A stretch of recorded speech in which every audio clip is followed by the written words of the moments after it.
Hello बच्चों, और question is here which one of the following statement is correct with reference to enzymes. देखिए, हम यहाँ पे को एंजाइम्स एपो एंजाइम्स की बात की गई है, तो हम बात करें ये हमारे पास में क्या होता है। कंसेप्ट होलो एंजाइम है। क्या है?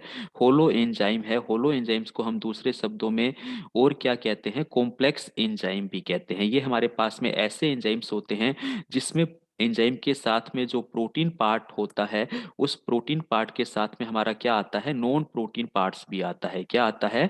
नॉन प्रोटीन पार्ट आता है। और ये नॉन प्रोटीन पार्ट्स हमारे पास में थ्री टाइप्स के होते हैं। कितने टाइप्स के होते हैं?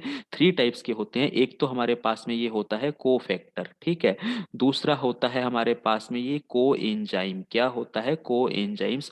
और तीसरा होता है हमारे पास में प्रोस्थेटिक ग्रुप। तो ये तीन तरह के होते हैं। इन तीनों का डिफरेंस भी मैं आपको समझाता हूँ। देखिए, कोफैक्टर हमारे पास में नॉर्मली क्या होते हैं? इनऑर्गेनिक सब्सटेंसेज हैं, ठीक है।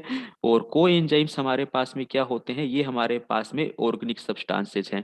प्रोस्थेटिक ग्रुप हमारे पास में ऑर्गेनिक भी हो सकते हैं और हमारे पास में इनऑर्गेनिक भी हो सकते हैं। अब तुम कहोगे सर डिफरेंस तो हमें मिला नहीं, कंफ्यूजन हो गया, ये इनऑर्गेनिक, ये ऑर्गेनिक और ये दोनों। तो बेटा, इनऑर्गेनिक सब्सटेंसेज यदि इस प्रोटीन पार्ट के साथ में लूजली बाउंड है, इसके साथ में अगर ये लूजली बाउंड है, कौन? इनऑर्गेनिक सब्सटेंसेज, तो उसको कोफैक्टर कहेंगे।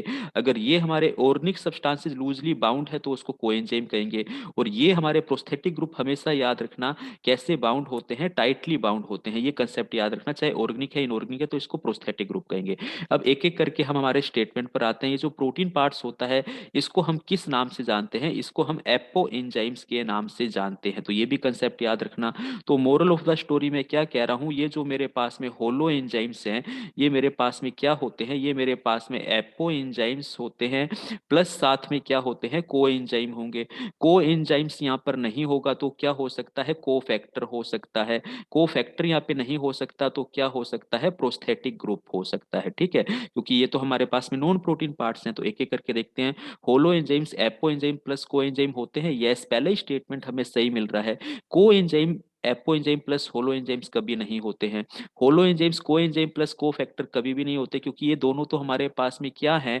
नॉन प्रोटीन पार्ट्स है ना। एपो एंजाइम प्रोटीन पार्ट तो आया ही नहीं। एपो एंजाइम हमारा प्रोटीन पार्ट्स होता है। तो ये भी हमारा ऑप्शन गलत बैठता है। बाकी सभी ऑप्शन हमारे गलत जाते हैं। ऑप्शन ए करेक्ट आंसर है। Thank you.